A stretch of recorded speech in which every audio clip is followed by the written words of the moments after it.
quien no cambia o modifica perece. Y el béisbol nos ha dado una notable cartilla de cómo ha cambiado.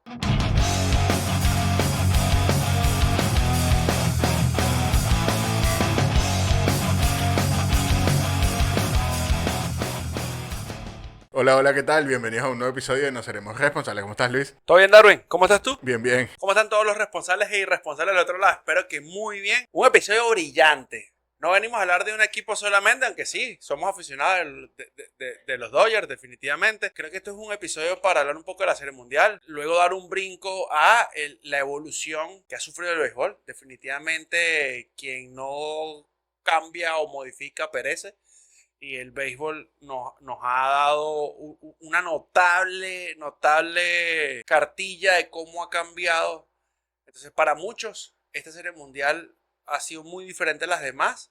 Yo creo, para los que hemos sido consecuentes, aunque sea viendo las series mundiales año tras año, que ha venido siendo paulatinamente este cambio. Pero hoy por hoy el béisbol apuesta al show y definitivamente hay un duelo de picheo y un duelo de jonrones. Eso es básicamente lo que se resume el béisbol hoy. Pero cuéntame, ¿qué te pareció a ti esta Serie Mundial? Me gustó, estuvo súper emocionante. Tenía años que no había una serie mundial que fuese tan emocionante. Por lo menos los últimos 10 años, en realidad creo que no se vivía esto de llevar a un séptimo partido que fuese tan cerrado, los dos equipos que lucharan hasta el último segundo, porque los juegos se definían en los últimos innings, más allá de esos dos que se definieron temprano. Pero siempre se mantenía esa tensión, ¿no? De pensando, porque los dos equipos, los dos line-up eran súper fuertes, los bateadores en las 9 posiciones. Más allá que yo pensaba que los Dodgers iban a barrer un poco más rápido, Todo el mundo pensaba eso, es verdad. pero se demostró que los azulejos tienen un buen equipo y hay que ponerle el ojo en estos años venideros. Yo siempre he sido fan de ver las series mundiales. El béisbol de los Estados Unidos no lo sigo tanto. Yo creo que tú lo sigues más que yo. A mí me gusta más el béisbol de mi país, que es una liga de invierno, se le podría decir. El béisbol en Venezuela se juega de otra manera, sobre todo a como se juega hoy por hoy en los Estados Unidos. En este béisbol, en esta serie mundial, bueno, yo lo estoy viendo desde que se están jugando los comodines, ¿no? Y ya ahí es más sencillo y más definitorio ver un mes de béisbol que de pronto partidos que no tienen relevancia. Claro, es que la temporada empieza en abril, entonces imagínate que la de abril a octubre, toda una temporada, o sea, hay gente que sí ve todos sus juegos, ¿no? Y el que es fanático de verdad de un equipo que lo sigue a todos, sí se lanza 165 juegos, pero sí es bien pesada la temporada. Pero bueno, entrando en materia, primer partido de la Serie Mundial. ¿Qué nivel de pitcher para perder ese partido? Sorpresa, nadie esperaba que fuese a perder el primer partido. Y comenzó ganando Dodgers. Creo que eso también hizo que los Dodgers entendieran que el rival no iba a ser tan fácil como se decía en los papeles, ¿no? Todos estábamos esperando que Dodgers barriera. Toronto demostró ser más que un contendiente a nivel. Sí, un equipazo también, equipazo y con mucho futuro. El segundo partido inicia pichando Yamamoto. Yo no había visto pichar a Yamamoto. Yamamoto pichó más de 30 partidos esta temporada. Una bestia. Sí, es increíble, pues.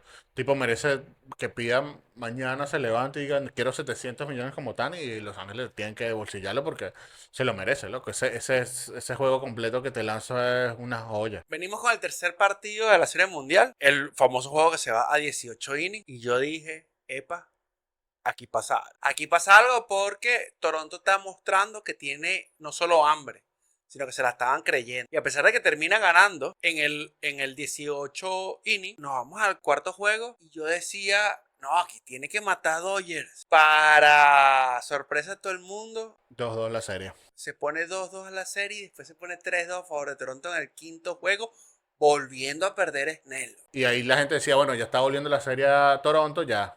Creo que los azulejos liquidan la serie en ese sexto juego. En el cuarto juego pierde Otani. Claro, viene ese tercer partido con ese super trasnocho y definitivamente le golpeó. Le golpeó no solo en el cansancio mental, sino en el mantener el control de la pelota. Sí, claro, el cansancio te juega. De hecho, es la frase que él dice cuando termina ese juego, quiero ir a dormir.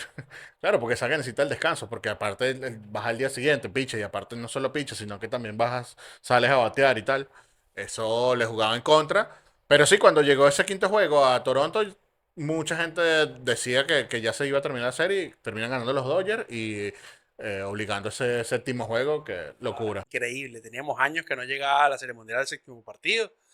Y aparte, aquí definitivamente se está demostrando que esto no se va a decidir por nombres ni... No, aquí es el que más lo quiere. Y yo te voy a ser muy honesto, los Blue Jays en el séptimo inning se van 4-3 y yo dije, Blue Jays está jugando para ganar, esta vaina la perdió los dos. Listo, sí. Bueno, estuvieron a 2 outs de quedar campeones y a 15 centímetros de distancia de la jugada en el home. Porque ahí terminaba todo, ahí se acababa todo. Para mí Roberts, el técnico, el manager de los Dodgers, para mí esto que hace Roger es muy importante. En el sexto juego dice, listo, vamos a meter a Miguel Rojas, venezolano, claro que le aupo, claro que yo no le voy a Blue Jay, pero cada vez que bateaba a Jiménez quería que metiera un tablazo por ser venezolano, pero a lo que vamos, apuesta por Miguel Rojas para que se entienda, más de 30 años, varios años ya en la organización de los Dodgers, no jugaba mucho, lo que le aporta en la defensiva al equipo, yo siento que desde el sexto juego el equipo se pasó un switch así como que, epa, aquí hay algo. No solo por Miguel Rojas, sino el equipo como completo. Le faltaba ese veneno que creo que yo en el lado de Toronto se lo aporta mismo Vladimir Guerrero Jr. con esa, cada vez que agarraba una pelota, así un out, como se lo gozaba, como... El creérselo, la estamina, la sensación de sentirte ganador y de tratar de contagiar a tu propio equipo. Sí, sí, eso en Los Ángeles se vio que está más complementado en ese sexto juego, como que mira, tenemos que lograr esto, lograr empatar la serie, que si lo empatamos, terminamos ganando. Ya para el séptimo partido, por un tema de que, claro, los Dodgers a la ofensiva en el bate tenían mucho poder previo al comodín. Mi lectura es que es el comodín para los siguientes partidos, haciendo juegos o series de 5 partidos, comodín, semis y la serie mundial. Ellos fueron disminuyendo mucho su cantidad de bate. Llegan al séptimo juego bateando por debajo de 200 como equipo. Todos estaban así como, aquí está faltando algo. Y Nos falta el poder que tuvimos durante toda la temporada. cuando lo veías ahí en los campos, ahí como defendiendo, tú veías que el equipo estaba mermado. Y desde que entró para mí Miguel Rojas, hubo ese cambio. Lo que tú dices con el tema del venezolano, él en la entrevista que le hacen post partido, él dice, no, yo solo quería conectar un hit, yo quería envasarme, porque no soy jugador de pegar jonrones. Y que pegue ese jonrón y dice, ¿sabes? No me lo esperaba, pero brutal la contribución. Y aparte también hubo ese movimiento de el centerfield que le hace jugada cuando chocan los dos con el left field. Y ese también fue un movimiento que salió justo para ese inning a defender. Entonces, buena lectura se puede decir del manager. Honor a quien honor merece, Yamamoto, picherazo. Se lanzó 9 innings en el segundo partido, 6 innings en el sexto, 3 innings para ser el primer pitcher en la historia del béisbol que gana 3 partidos en una serie mundial. Le dieron el MVP de la serie mundial. A mí lo que me sorprende es cómo el béisbol ha venido cambiando. Creo que se ha dejado jugar mucho a pelota caribe. Se perdió esa pelota caribe. Ya no se juega con esa picardía, no se juega con esa viveza. Creo que eso es más latino que otra cosa. Al ser los managers gringos, por ahí no se juega tanto. Equipos que no tienen tanto jugador latino tampoco por ahí. La última vez que yo creo que se jugó así, un manager que jugaba así, más de lo que estamos hablando, era Ozzie Guillén con los Media Blancas. Es que el béisbol ha venido entendiendo que el top de seguidores, el top de consumistas principales de su producto, que es la MLB, hay que hacer un cambio para adaptarnos. Si nosotros no nos adaptamos a hacer un juego más dinámico y todo lo demás, vamos a perecer. Entonces creo que aquí entra que vamos a hablar un poco de los cambios que ha sufrido el béisbol a nivel de reglas. En verdad hay nuevas reglas que se han venido instaurando en los últimos años. También el béisbol en un punto, lo que tú decías al principio, se volvió un deporte muy aburrido y muy monótono. Cada juego en su momento duraba más de 3 horas. Entonces, para un aficionado, 3 horas tienes que estar pegado en un televisor 3, 4, 5 horas exactamente. Si iban a entrar era mucho más. Que después vino la instalación de ese corredor en segunda base cuando se van a extraer, ¿no? Que vino después de la pandemia y todo eso para tratar de acelerar. Pero lo que tú dices, creo que ellos intentaron o están intentando es llegarle a otro objetivo, a otra audiencia. A los que viene de abajo, porque las personas que ven normalmente el juego ya somos personas eso, que tienen más de 30, 40, 50 años, sin contar las personas más hacia arriba, que están acostumbrados a ese béisbol tradicional, que lo que tú dices ya está desapareciendo. Ya ese béisbol que ellos conocieron, ahorita mismo no es el mismo. Y en un futuro va a seguir cambiando, tratando de buscarle ese dinamismo al deporte para atraer a esa nueva generación. Lo primero a mencionar, creo que hoy por hoy la lectura del béisbol como tal se maneja de otra manera.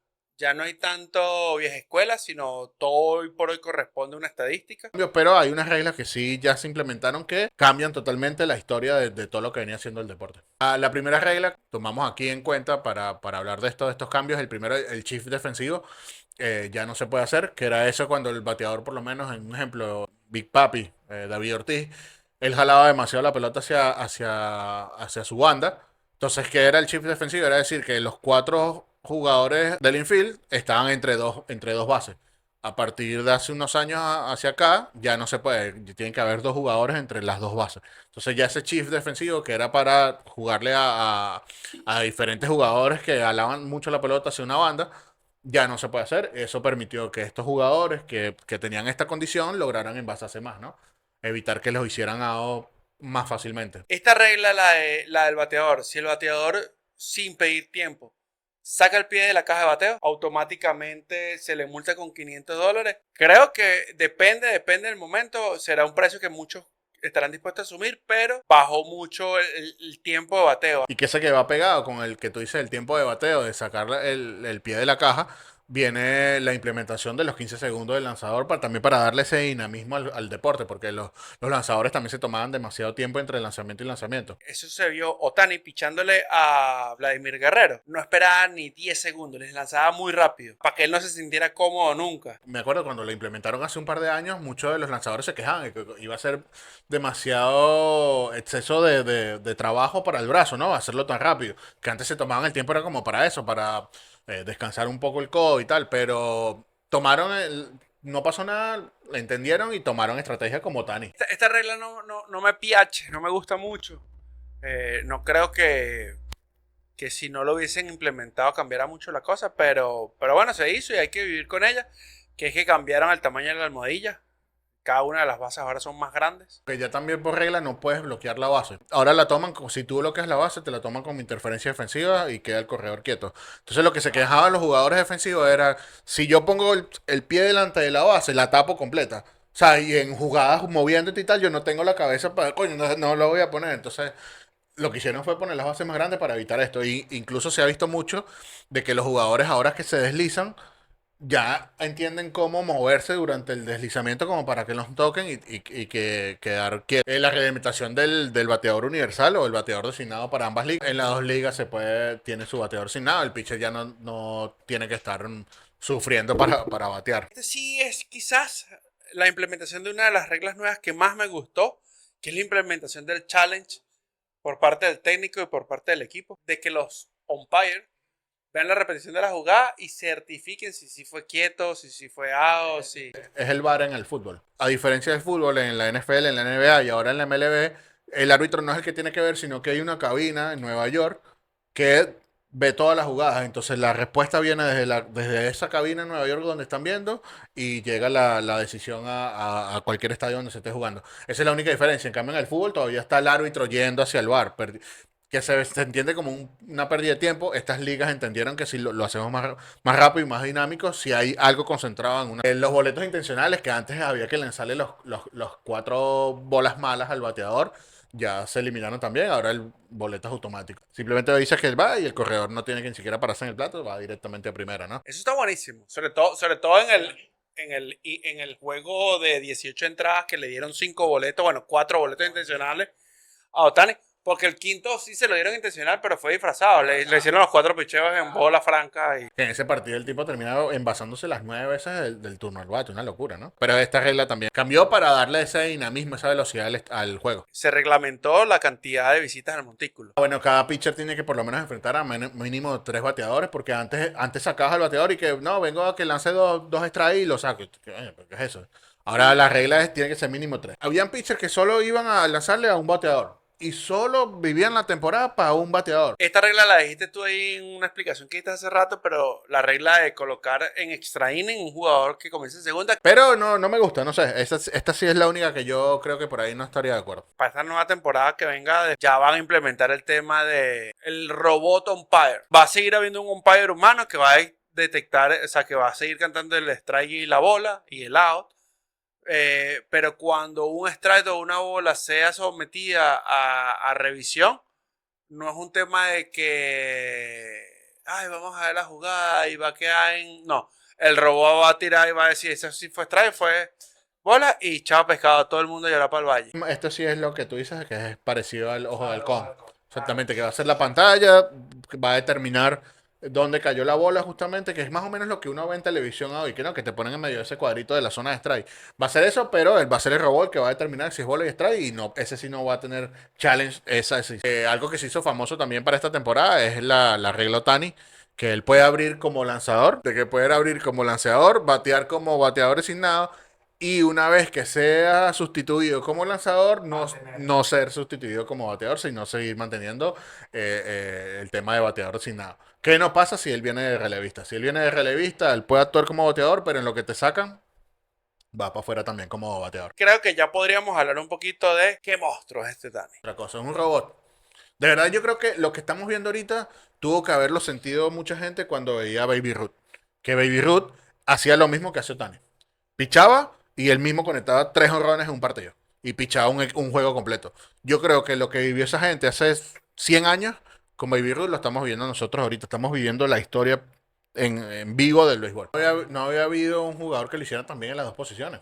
Tenías pitchers súper buenos, pero que a la hora de batear, cuando tenían la oportunidad de batear, si jugabas en la otra liga, no eran tan buenos. Y de estos datos curiosos, hay uno de que el que cantó el himno en ese juego 3 de la Serie Mundial, que se va a 18 innings, lo había hecho ya en 3 ocasiones anteriores de Serie Mundial y esos partidos se fueron a extra inning. El 2017 se fue a 11, en el 2018 a 18 innings también.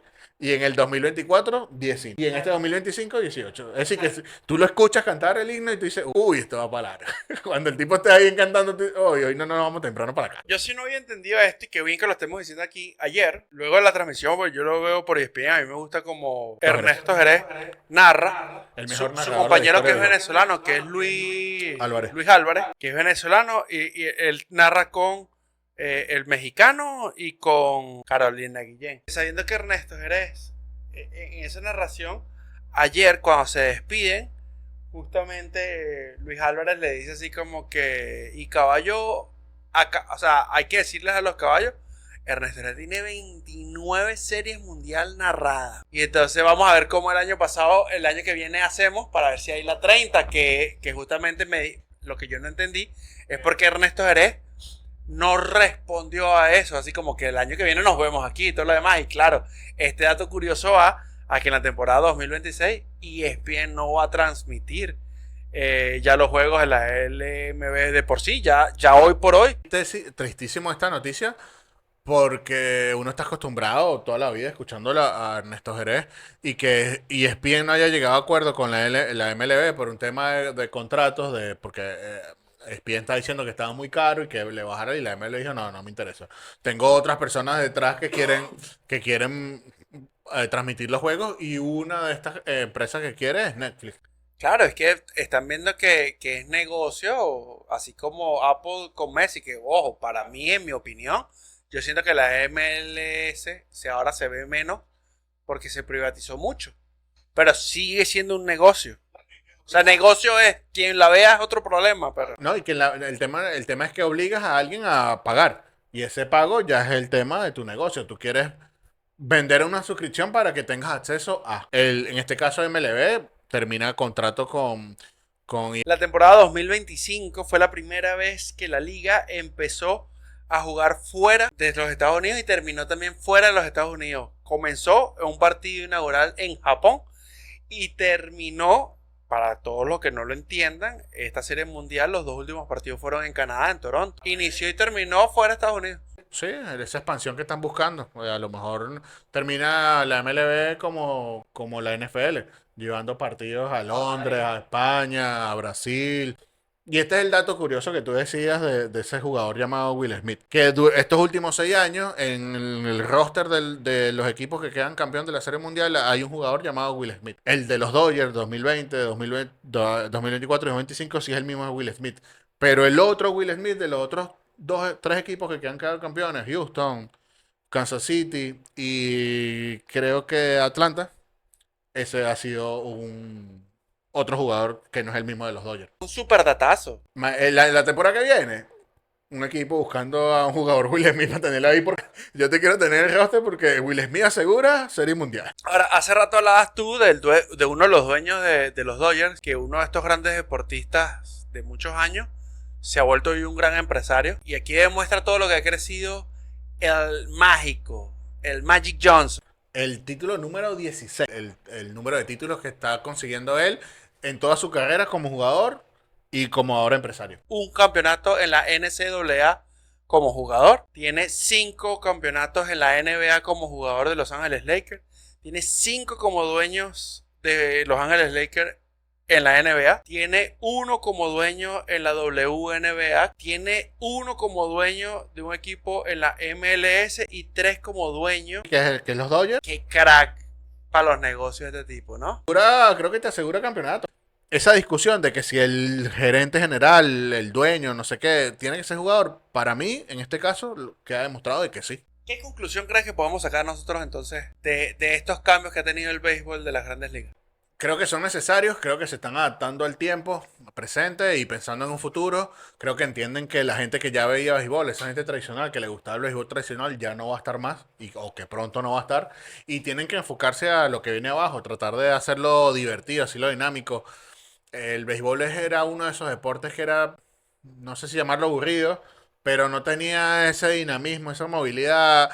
Pasaba mucho tiempo en que no pasaba nada, era bastante plano y más allá de que alguna jugada, como tú decías, que te lanzaba ese pico de emoción, no pasaba nada. Creo que el béisbol está intentando, con todos estos cambios, meterle velocidad para que sea algo atractivo al público. Algo que se mantiene y se seguirá manteniendo son todos los lunes a las 6 de la tarde sale un episodio nuevo de No Seremos Responsables. Nuestras redes sociales, @No Seremos Responsables en TikTok y en Instagram, @No Responsables en X. Sí, muchas gracias por llegar al final del episodio, gracias por estar suscrito, gracias por dejar el comentario. Si no has hecho nada de esto, te invitamos a que lo hagas por favor y que nos apoyes con el botoncito de like. People, se les quiere gratis. Nos vemos en el siguiente episodio. Chau, chau. Fuck you, Juan Bené.